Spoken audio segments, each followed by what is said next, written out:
Лондон сүйлөйт, BBC дүйнөлүк кызматы.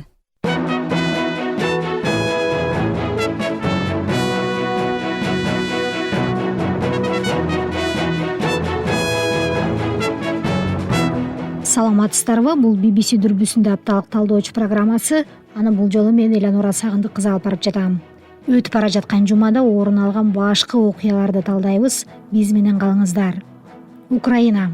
Согуш учурунда түшүм жыйноо кандай жүрүп жатат? Беспокоит то, что Бул жерде бүгүн абал тынч эмес. Бирок эң чоң көйгөй бул Орусиянын блокадасы дейт Сергей. Афганистан. Талибанга каршылык көрсөткөн күчтөр. Мурдагы армиянын аскерлери башында турган партизандардын чаккан тобу жакында талиптердин тиг учагын кулатууга жетишкен. Дүйнө чабыт. Борбор Азия биримдиги. Мүмкүнчүлүктөр жана чакырыктар. Келечегинин региондо 74 миллиондон ашык калк жашайт. Өлкөнүн аянты абдан кенен. Дүйнөдө 7-нчи орунда турат.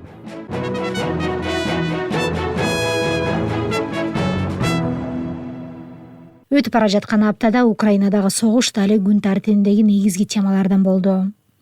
Дүйнөлүк экономика үчүн Украин буудайы маанилүү. Бирок Орусия Украинага кол салгандан бери буудай өстүрүү, ооруп жыйноо кыйын болуп калды.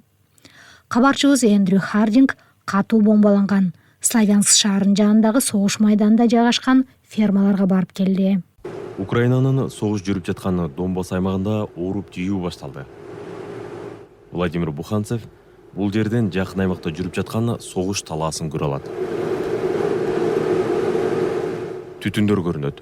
Кийин учактарды көрдүк. Украинанын эки аскердик учагы орусиялык позицияларга чабуул коюу үчүн учуп кетти. Орус ракетасы өйдө карай сызып учуп, Украинанын бир учагын өткөрүп жибергенин көрүүгө болот. Эки учак тең ракеталарын таштап, кайрадан өз аймактарын көздөй учуп жөнөштү. Биз мындайды дээрлик күн сайын көрөбүз. Учкучтар өз ишин, биз өзүбүздүн ишибизди кылып жатабыз. Балам да ушул жерге жакын фронтто согушуп жатат, дейт Владимир. Фермерлер жана согушкерлердин дээрлик бардыгы бул аймактан чыгып кетишкен. Аялдамага жакын жерге түшкөн орус ракеталарынын үнүнөн улам автобус шашылыш жылды. Ошондой эле бул ракеталардын жана кассеталык бомбалардын көбү Украин буудай талааларын тийип, миңдеген чарчы метр жерлерди өрттөп жатат. Бул дыйкандар жана Украинанын түшүмүнө муктаж дүйнө үчүн дагы бир кыйынчылык жаратууда. ну, чтобы понять, какая глубина, надо залезть. Фермер Сергей Куриный бизди бомба түшкөн жерине алып барды. Ал өзүнүн буудайын жана күн карамасынын түшүмүн дээрлик бардыгын экспортточу. Бирок согуштан улам анын иши токтоду. Ал бизге өзүнүн чарбасына келтирилген зыяндарды тартып алган сүрөт, видеолорунан көрсөттү. Вот этот навес был, все улетело. Бул жерде дагы бир башка бомбадан улам уйлар кырылды. Айткандай биз алыстан дагы бир нечесинин добушун угуп жатабыз. Беспокоит то, что Бул жерде бүгүн абал тынч эмес. Бирок эң чоң көйгөй бул Орусиянын блокадасы, дейт Сергей. Порттор жабык. Биз эч нерсе экспорттой албайбыз. Ошондуктан буудайыбыздын баасы өтө төмөндөп кетти, дейт ал. Орусиянын блокадасын токтотуу келишими жакында чоң өзгөрүү алып келет деп үмүттөнүшүүдө. Бирок ал согушту токтотпойт. Андыктан Донбасста Украин дыйкандары кандай гана тобокелчилик болбосун, түшүм жыйноо жана колуна келген нерселерди сактоо үчүн алып урушууда.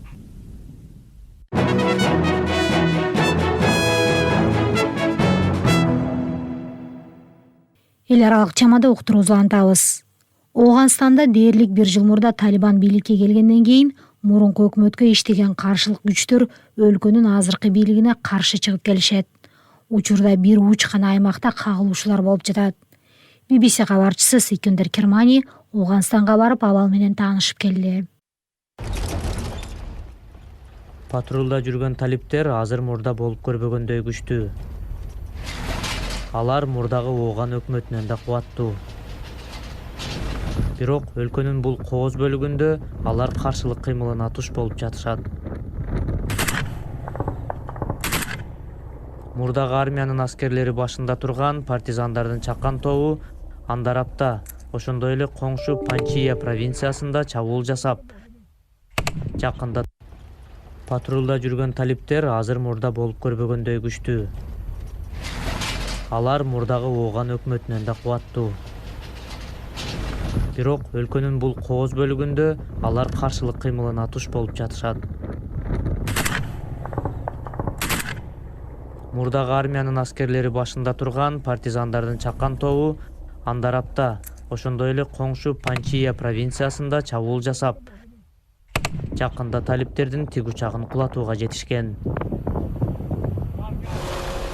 Кармаштын чыныгы масштабы кандай болгону белгисиз.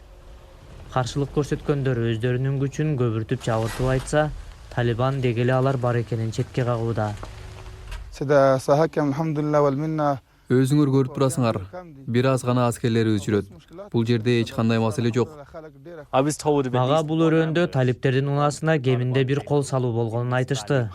Бул бир топ убакыт мурун эле болгон. Биз тоолордо бир нече операцияларды жасаганбыз. Азыр ал жакта эч ким жок. Провинциянын башка жактарында каршылык көрсөткөн согушкерлер талиптердин аскерий постун басып алып, желегин түшүрүштү. Бирок Андарапка келгенибизде бул жер Талибандын көзөмөлүндө экен. Биз талиптер бул аймакты бекем көзөмөлдөп турарын көрдүк. Ошондуктан алар биздин келгенибизге макул болушту. Бирок алар бул каршылык көрсөткөн кыймылды жок кылуу аракетинде адам укуктарын олуттуу бузуп жатышат деп айыпталууда. Айылда Абдул Хашем жана Нуруллахтын туугандары алар талиптерге кол салды деп туура эмес айыпталып, камалып өлтүрүлгөнүн айтышты.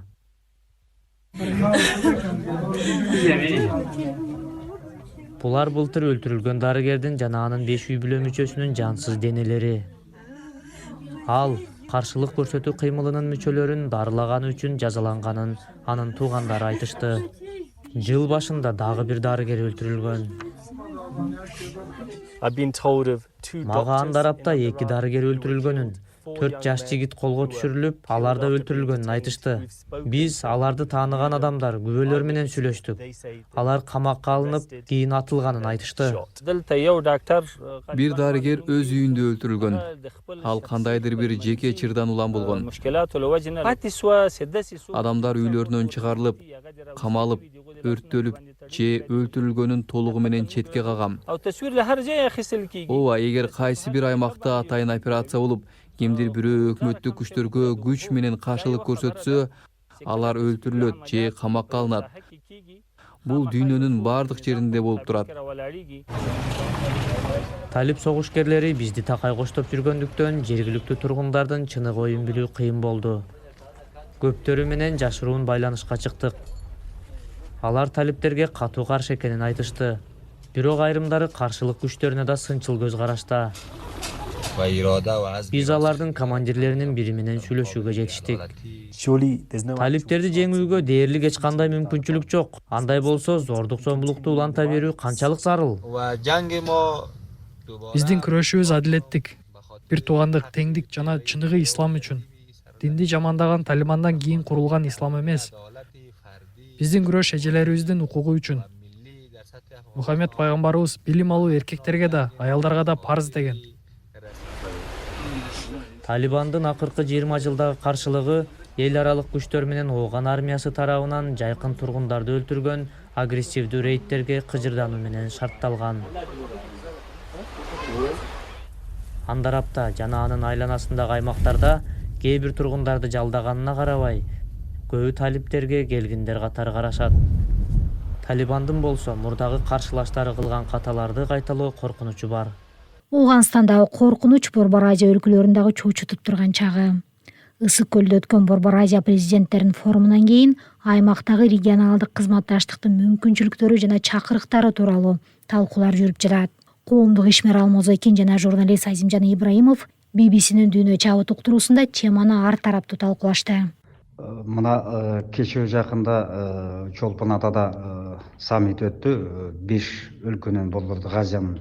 Ушул 30 жылдан бери ушул өлкөлөр биригүүгө, интеграцияга түркүн форматта, ар кандай деңгээлде, масштабта, мазмунда, ар кандай динамикада аракет кылып келишет да. Бирок ийгиликтүү ишке ашып, мындай Борбордук Азия бүтүн географиялык бирлик гана эмес, бүтүн интеграциялык бирликмен катары өзүнүн ниетин ишке ашырып максатына жете элек да. Анан эми чолпон атада кеңешмеде мына кошуналык достук мамиле жөнүндө кол коюп, мына Тажикстан менен Түркмөнстан ички процедуралар бүткөндөн кийин кол коебуз деп биргелешкен биригүү кабыл алды. Эми мына маанилүү документтерге кол коюлду да. Аракеттин өзү жакшы, мыкты шанс, чоң жоопкерчилик, келечеги кенен. Региондо 74 миллиондон ашык калк жашайт. Өлкө чөлкөмүн аянты абдан кенен, дүйнөдө 7-нчи орунда турат. Айдоо аянттарынын көлөмү боюнча ушул биздин Борбордук Азия чөлкөмүндө ушул дүйнөдө кенендиги боюнча 10-нчу орунда турат. Азык түлүк менен өзүн камсыз кылмак турсун, жалпы дүйнөлүк керектөөнүн 11%дан ашыгын камсыз кыла алат да. Өстүрүлгөн жашыл жемиштердин көлөмү боюнча дүйнөдө 16-нчы орунда, пахта өндүрүү боюнча 5-нчи орунда турат. Ал эми кен байлыктар боюнча мисалы Кыргызстан менен Тажикстан жан башына эсептегенде дүйнөдө мына ушул кымбат баалуу металлдардын жан башына үлүшү боюнча дүйнөдө эң алдыңкы 10 өлкөнүн катарына кирет да. Суунун байлыгы боюнча дагы ушул Кыргызстан менен Тажикстан, ал эми Борбордук Азия өлкөлөрүнүн баарын кошкондо ушул дүйнөдөгү 20 суунун запасы абдан көп өлкөлөрдүн катарына кирет. Бул дагы жан башына эсептегенде да. Эми бизде баарыбызга белгилүү болгондой, мисалы СССР кулагандан кийин мына бизде КМШ мамлекеттеринин шериктештиги түзүлбөдү беле. Анан Евразес деп түзүлдү. Бүгүнкү күндө ушул Евразес биримдиги бүгүнкү күндө экономикалык максаттарды коюп, Бажы союзун түзгөн болчубуз да. Мына ошол уюм бүгүнкү күндө абдан активдүү иштеп аткан кезде бул биздин Россия Федерациясы, Беларусь, Казакстан, Армения, Кыргызстан кирип турат да. Алар өздөрүнүн Бажы союзун дагы түзүп, ал 2015-жылдан бери активдүү иштеп атат да. Ушул Евразестин алкагында мына бизде бир катар экономикалык жанагындай биримдиктер, ар кандай уюмдар түзүлдү да. Ушул Евразис катышкан мисалы Шанхай кызматташтык уюмун алалы да. Бул дагы эл аралык, өкмөттөр аралык уюм болуп саналат да. Буга дагы мына Казакстан, Кытай, Кыргызстан, Пакистан, Россия, Тажикстан, Өзбекстан кирет. Мындан тышкары байкоочу катары бир катар өлкөлөр киргенин билебиз да. Эми алгач бул ШКУ деле баягы бир чектелүү бир максаттарды койгон. Керек болсо аскердик жанагындай бир сепараттык кыймылдарга каршы тура турган бир уюм болуп саналган. Андан кийин алар өздөрүнүн ушул алкагын кеңейтип, бүгүнкү күндө экономикалык, саясий, илимий техникалык, маданий багыттагы бир катар мындай натыйжалуу кызматташууларды колго алып атат да. Эми бул уюмубуз түзүлгөндүгүнө мына 20 жылдан ашык мезгил болуп атат. Алгач 5 эле мамлекет болсо, кийин Өзбекстан дагы олку солку болуп жүрүп кийин кошулган болчу да. Бүгүнкү күндө ушул экстремисттик, террористтик, мындай сепараттык кыймылдарга дагы каршы ушул Шанхай кызматташтык уюму мындай бир натыйжалуу иштерди жүргүзүп келди да. Анан 20 жылдык программа кабыл алынган. Мына бүгүнкү күндө алкагын кеңейтип, бул уюмга бир катар башка мамлекеттер дагы өзүнүн кызыкчылыктарын билдирип, кошулууну, байкоочу катары кирүүнү белгилешкен. Баарыбызга белгилүү болгондой, жамааттык коопсуздук уюму түзүлгөн бизде. Бул Ташкент келишими деп аталган алгач. Бул 1992-жылдан бери бир далай убакыт өттү.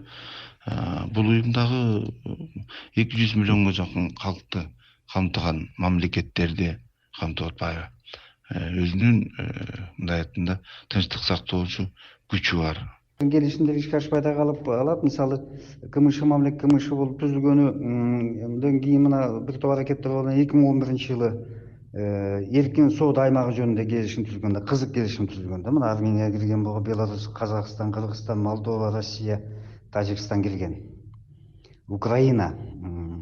Эми бул эми мына бүгүнкү күндө Россия менен Украина мамилесин көрүп атабыз. Ушул жагдайдан караганда автоматтык түрдө келишимдер ишке ашып кетет дегендик мындай байоолук болор эле да. Демек бул көп аракетте анан кызыкчылыктардын шайкештигин талап кылат да.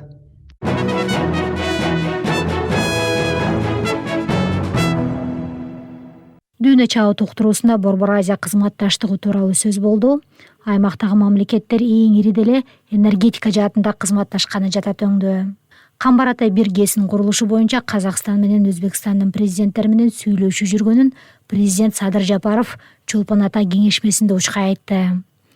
Бул тууралуу 3 мамлекеттин президенттери макулдашканы ысык көлдө өткөн форумда белгилүү болду. Бирок Кыргыз бийлиги ал макулдашуунун мазмунун толугу менен ачыктай элек. Борбор Азия лидерлеринин саммитинде Кыргыз президенти Садыр Жапаров аймактагы орток сууларды колдонуу маселесин көтөрдү. Вновь предлагаю совместно разработать взаимовыгодные механизмы. Биз 1998-жылдагы Казакстан, Кыргызстан, Өзбекстан жана Тажикстандын ортосундагы Нарын-Сырдарья дарыясынын суу энергетикалык ресурстарын пайдалануу боюнча макулдашуунун алкагында кызматташууну жаңыртуу жана өркүндөтүүнү жактайбыз. Анда суу жана энергетикалык ресурстар тең салмактуу алмашуусу каралган, которая предусматривает сбалансированный обмен водными и энергетическими ресурсами. Деди Садыр Жапаров.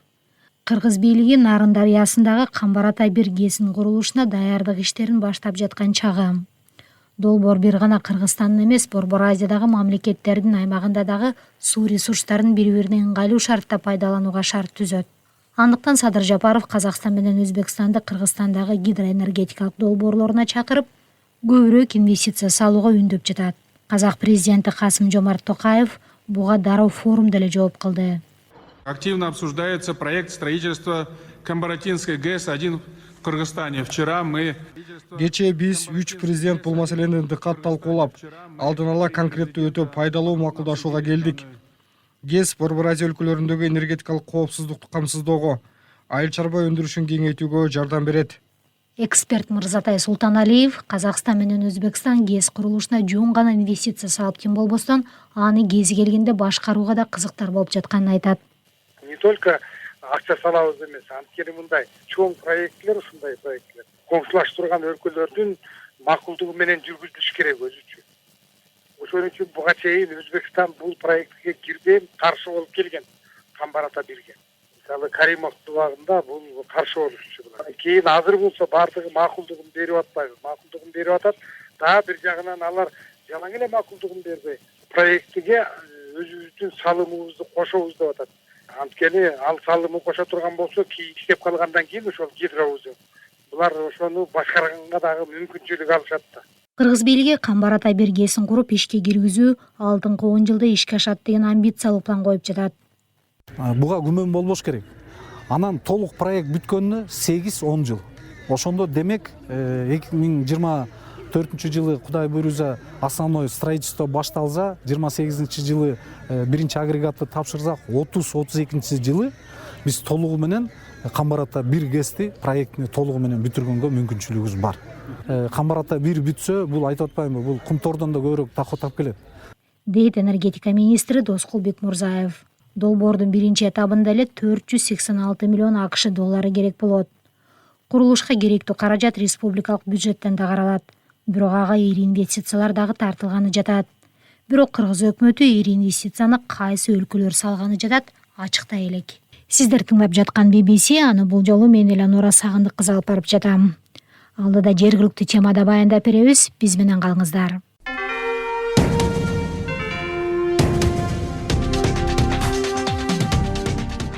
Бул толкунда Лондон BBC'нин кыргыз редакциясынын берүүсү.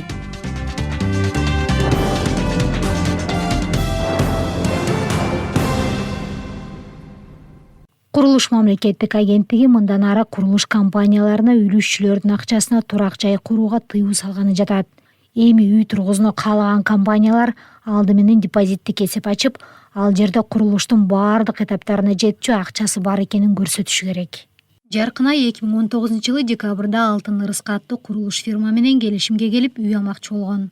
Бирок андан бери же үйдөн же акчадан жок отуруп калды.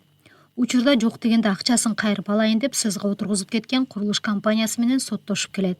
Мен 2019 жылы 6 декабрда ушу договор заключать кылганбыз Алтын Ырыска деген фирма менен.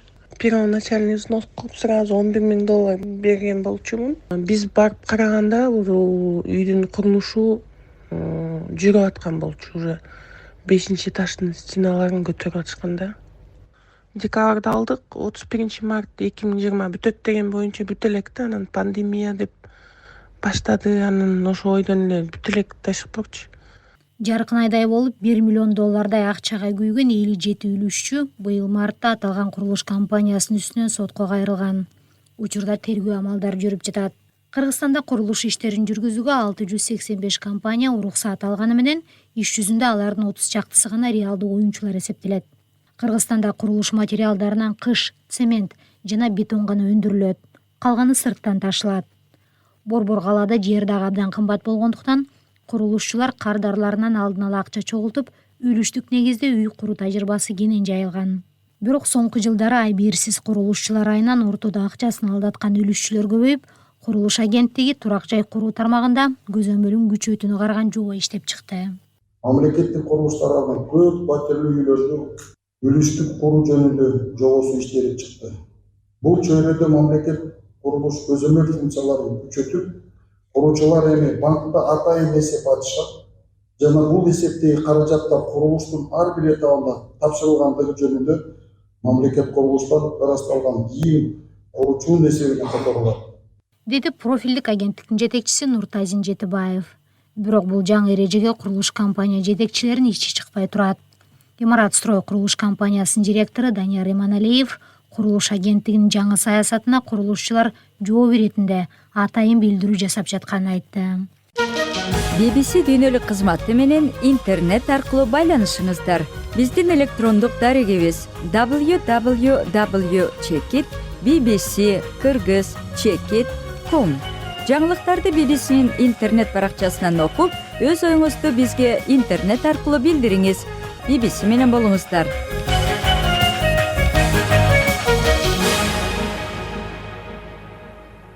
Кыргызстанда бери дегенде 10 жогорку жайында мугалимдерди даярдашат. Бул кесипке республикалык тестте төмөн бал алган, аргасыздан окууга тапшыргандардын катары калың деген сын айтылып келет. Ошондон улам мугалимдер өздөрү билимсиз, сырттан окуп бүткөндөр деген жүйө азыр да токтой элек. Министрлик эми күчтүү абитуриенттер педагогика тармагын тандагыдай өзгөрүү кылабыз деп белсенип жатышат. Кабарчыбыз Руфат Эргешев темалантат. Абдулла Бишкектеги мектептердин бирин аяктап университетке окууга тапшырып жатат. Жалпы республикалык тесттен жогорку балл алып, бюджеттик негизде окууга өттү. Мен негизи история факультетин тандадым, Арбай университетинде. Негизи жакшы университетте уктум. Негизи келечекте мугалим болуп иштеп көрөйүн деп чечтим. Историяны аябай жакшы көрөм, негизи кичинекей кезимден бери кызыгып жүрөм аябай. Ошондуктан история факультетин тандап, ушул жакта окуйн деп чечтим да. Кулпунай болсо Ош облусунун алыскы Тоолуу районунан Борбор калаага келип, жогорку окуу жайга тапшырды. Ал дагы мугалим болгусу келет. Мугалимдик кесипти тандагандын себеби бул келечекте мен ушул башталгыч класстарга жакшы жаңы муундарга жаңы программа менен билим берип, өзүмдүн мамлекетке салымымды кошкум келет. Жана ошол эле мугалимдик кесип бул мага жаңы нерселерди кошуп бере алат, жана ошол билимди мугалимден гана ала алышат деп ойлойм. Буга чейин мугалимдик кесипке абитуриенттердин чабал катмары тапшырып келгени белгилүү. Ал эми регионалдык университеттерде педагогика адистигине квота толбой калган жылдар болгон. Бирок быйыл абал өзгөрүшү мүмкүн. Кыргыз бийлиги тамашачыны аралаш, кыздар мугалимге турмушка чыгам дегидей кылып, мугалимдердин айлыгын да баркында көтөрөбүз деп убада берген. Апрелден бери мугалимдин эмгек акысы биринчи жолу 50-80%га көтөрүлдү. Мындан сырткары бул багытта окуган студенттер башка студенттерден көп стипендия ала турган болду. Бюджет грант орунга мисалы 250-247 деген балл өтө турган болсо, быйылкы жыл болсо 290-280 деген балга чейин келди. Кадимкидей билими жогорку балдардын бизге келүүсү кадимкидей сезилип атат. буга себеп эмне болгон? Буга себеп ошол айлык акынын көтөрүлүшү биринчиден. Экинчиден азыр мына мамлекеттик саясаттын мугалимдин статусун көтөрүү боюнча жакшы алгылыктуу иштер жүрүп атат, деди Ишеналы Рабаев атындагы Кыргыз мамлекеттик университетинин кабыл алуу комиссиясынын төрагасы Бактыбек Азизбек уулу.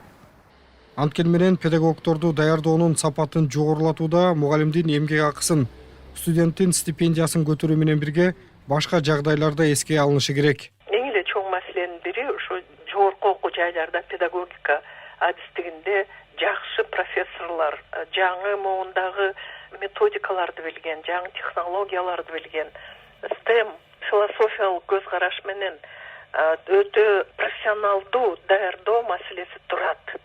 Анткени биз жождордагы жакшылап карап чыгышыбыз керек. Ал жерде эскирип калган лекцияларды окуп жүргөндөр дагы толтура. Дейт педагогика илимдеринин доктору профессор Ишенгүл Болжурова. Кыргызстанда мугалимдик кесип ардактуу деп баардык деңгээлде айтылганы менен алардын эмгек акысы аз, социалдык коргоосу начар, ал эми түйшүгү оор. Ал аз келгенсип эми коомдо сый-урматка караганда кылт эткен кыймыл үчүн эле баса калган басмырлоо мамилеси күчөп бараткандай. Мындан сырткары бир класста 40-50 окуучу шыкалган мектепте мугалим жаратылуу билим бере алабы? Авариялык абалдагы мектептер качан курулат деген суроолор чечилгенче дагы далай окуучу, далай мугалим түйшүк тарткыдай.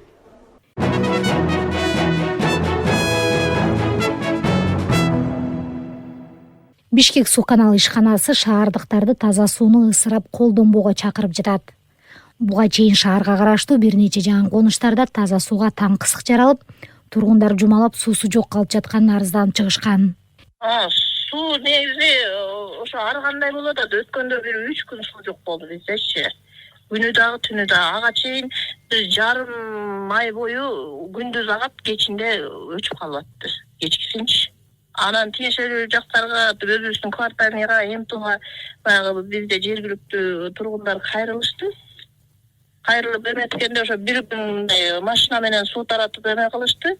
Анан эртеси күнү суу чыгып калды. Кайра эле азыр эми кайра эле бир максат кайра чыкпай калат.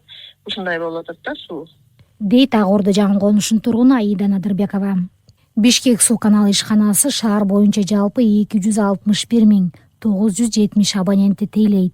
Айына Борбор калаада 13 миллион литрге, ал эми жылына 114 миллиард литрге чейин таза суу керектелет. Жай мезгилинде суу адаттан көбүрөөк керектелип калат, деди Бишкек суу каналдын басма сөз кызматкери Чынара Усупбаева. В целом у нас получается так, что в летний период, начиная с мая. Май-сентябрь айлары жыл сайын эле сууга тиштери башталат. Бизде андай ирригациялык система жок болгондуктан биз шаардыктарга жана жаңы конуш тургундарына огород, чарба жерлерин сугарып алууга уруксат беребиз. Бирок ал үчүн түнкү 12ден таңкы 5ке чейин эле убакыт каралган.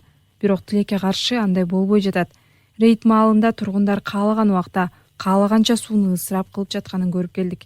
Бишкекте 1 кубометр таза суунун баасы 8 сом 20 тыйынга тете. Таза сууну чарба иштери үчүн колдонууну каалаган жарандар ишканага өзүнчө 1,5 сотка үчүн 5 айга кошумча 740 сомдон төлөшү керек. Таза суу маселеси жалгыз эле Бишкек эмес, жалпы Кыргызстан үчүн дагы мүнөздүү көйгөй. Кыргызстанда таза сууга көптөгөн ушу акчалар бөлүнүп келет. Мамлекеттен негизинен аз акча бөлүнөт. Көбүнчө бул каржы институттарынан бөлүнөт, ар кандай банктардан. Бул проекттер адатта кымбат. Себеп дегенде бул проекттер дайыма максатына жетпейт. Мынча миллион сом желиптир, канча баланча миллион сом желиптир дегени менен анын аркасы убактылуу коомчулукка жаңы катар чыкканы менен арты түйүнө чейин казылып, ошону менен бир жоопко тартылган таза суу боюнча кишилер Кыргызстандын практикасында аз да. Дейт журналист Семетей Таласбек уулу. Ушун менен BBC-ден уктуруубузду жыйынтыктайбыз. Соңку жарым саат сиздер апталык талдоочу программабызды уктуңуздар.